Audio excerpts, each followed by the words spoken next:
আসসালামু আলাইকুম রহমতুল্লাহি ওয়া বারাকাতুহু। ইসমে হাবিব, আমি আছি আপনার সাথে। আজ আমরা মূলত ঈদুল আজহার দিনে আমরা একটি সুন্দর একটি পরিবেশে মূলত চলে আসলাম একটু ঘোরার জন্য। আপনারাও চান ঘোরার জন্য? অবশ্যই। তবে ব্রাহ্মণবাড়িয়ার ভিতরে আশেপাশে যারা আছেন তাদের জন্য আমরা একটি সুন্দর একটি পরিবেশ আপনাদের সাথে মূলত শেয়ার করবো ইনশাআল্লাহ। তো ঈদের নামাজ আদায় করলাম। ঈদের নামাজের পরে পরিবারের সাথে আমরা গরু কুরবানি করলাম।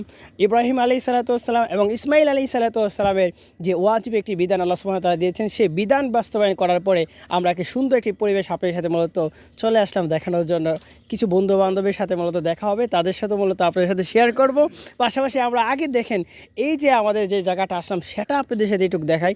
এই যে আমাদের পিছনে আছে মাশাআল্লাহ একটা সুন্দর একটি ঘর আছে, তারপরে আমাদের পিছনে আছে সুন্দর একটি রাস্তা, এক নজরে দেখতে পারেন রাস্তা। তারপরে আমরা যদি বলি পাশাপাশি সামনের দিকে বলি, সামনেও আছে একটি সুন্দর একটি পরিবেশ।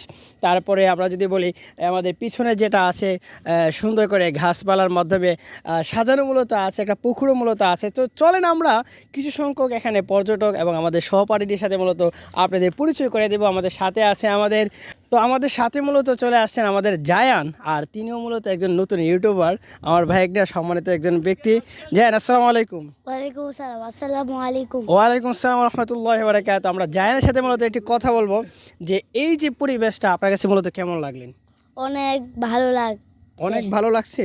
তো এই পরিবেশের মধ্যে আমরা মূলত বিকালবেলা আপনারা প্রিয় বন্ধুদেরকে নিয়ে মূলত আড্ডা দিতে পারেন। তবে অবশ্যই এই পরিবেশে যখন আসবেন আপনারা পরিবেশটাকে মূলত সুন্দর করে সাজিয়ে নেবেন, কেননা এই পরিবেশটা পাওয়ার পরে, এই নিয়ামতগুলো পাওয়ার পরে আমরা যেন আমাদের পরিবেশটাকে যেন আমরা ঘোলাটা না করে ফেলি, এটা মূলত আমাদের সবচেয়ে বেশি আমাদের রিকোয়েস্ট থাকবে। পাশাপাশি জায়ানকে নিয়ে মূলত আমরা কিছু কথা বলতে চাচ্ছিলাম। জায়ান, এই পরিবেশে মূলত আপনার কেমন মূলত লাগতেছেন এবং এই পরিবেশে আপনারা অনেক মানুষগুলো মূলত আসবে কিনা সেই বিষয়ে আপনি কিছু কথা বলেন। এই পরিবেশটা অনেক সুন্দর, আর এই পরিবেশে অনেক মানুষ থাকবে ঘোরার জন্য, তাই নাকি? তো চলেন আমরা এই পরিবেশটাকে নিয়ে মূলত আপনাদের সাথে বলি যে কোথায় মূলত এই সুন্দর একটি পরিবেশ, সেই বিষয়টা মূলত আমরা বলি।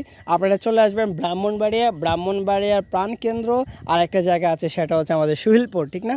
ঠিক বলছি? তো সুহিলপুরে আসবেন, আর সুহিলপুর আসার পরে মাশাআল্লাহ আপনি সুহিলপুর বাজার থেকে আপনি রিক্সাওয়ালাকে বলবেন 30 থেকে 40 টাকা নেবে, খোলাপাড়া আসবেন, ঠিক বললাম? জি। এই খোলাপাড়া থেকে আপনার সরাসরি মূলত আমাদের এই রিসোর্টে মূলত আপনারা আসতে পারেন। রিসোর্ট বলতে বা পার্ক বলতে পারেন, এখানে মূলত আপনারা চলে আসতে পারেন। তো এতটুকু পর্যন্ত আপনাদের সাথে মূলত থাকলো। এই সুন্দর পরিবেশে আপনারা মূলত ঘুরতে পারেন, ফিরতে পারেন, আপনারা আড্ডা দিতে পারেন, পাশাপাশি আপনাদের প্রিয় মানুষদেরকে নিয়ে মূলত গল্প করতে পারেন। আর আমাদের সাথে আরেকজন লোক আছে, আমরা বলবো কিছু লোক যাক, আমরা এই লোকের কথা নাই বলে আরেকজন আছে আমাদের কাউসার ভাই তো কোনো তুলনাই হয় নাই। তো সবাই ভালো থাকেন, সুস্থ থাকেন, আবারও কোনো সময় কথা হবে। আসসালামু আলাইকুম রহমতুল্লাহি ওয়া বারাকাতুহু।